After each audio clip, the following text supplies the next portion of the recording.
Michael Osinski.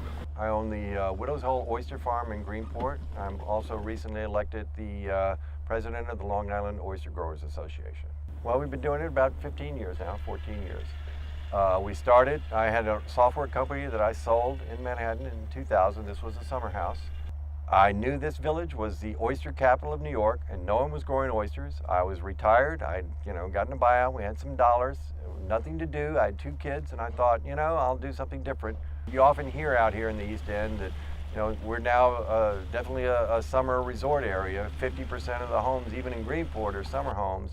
There's nothing for young kids to do, no jobs. Well, look around you. This bay is fertile territory. Thousands of people used to go out in this bay every day and work, and there's no reason it can't be that way again. The oyster is such a healthy thing to eat.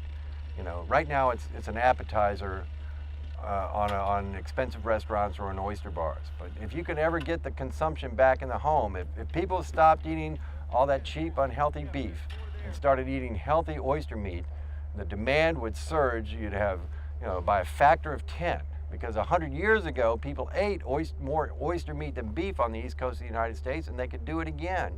Typically, we like to grow oysters that are 3 years old. It's more work, more labor, less profit margin, but a bigger, fatter piece of meat, and we're getting rave comments. And we just started this in the last year or so. We used to be, like everybody else, we sold 2-year-old oysters, but the 3s are much fatter and much plumper and just a better animal. So we buy oyster seed called spat at 1 millimeter, the size of a grain of sand. Then we run them through nursery systems. We buy them typically in May. We keep them in nursery systems where we're pumping water through and they're in containers with screens. So they get up from 1 millimeter to 25 millimeters, which is an inch. Then they go out into these bags that are here into the bay. Over there's 1 million 11-month-old oysters.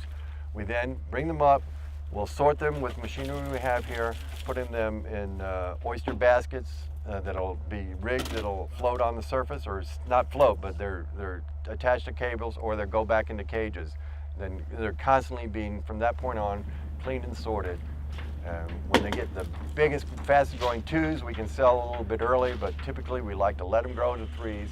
And then we've got them all sorted and cleaned all the time. And then we just pick them up and count them and run them into market in the fall and winters. Oysters have been the new sushi for 5 years.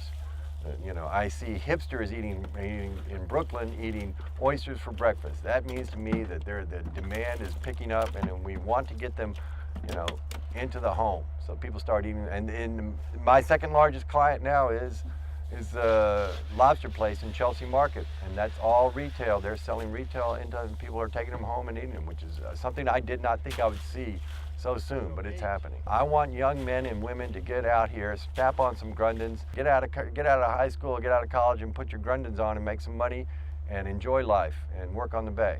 That's what we need, young men and women. It's not just old guys like me are fading, boys. Let me tell you, it's hard work, but you'll love it.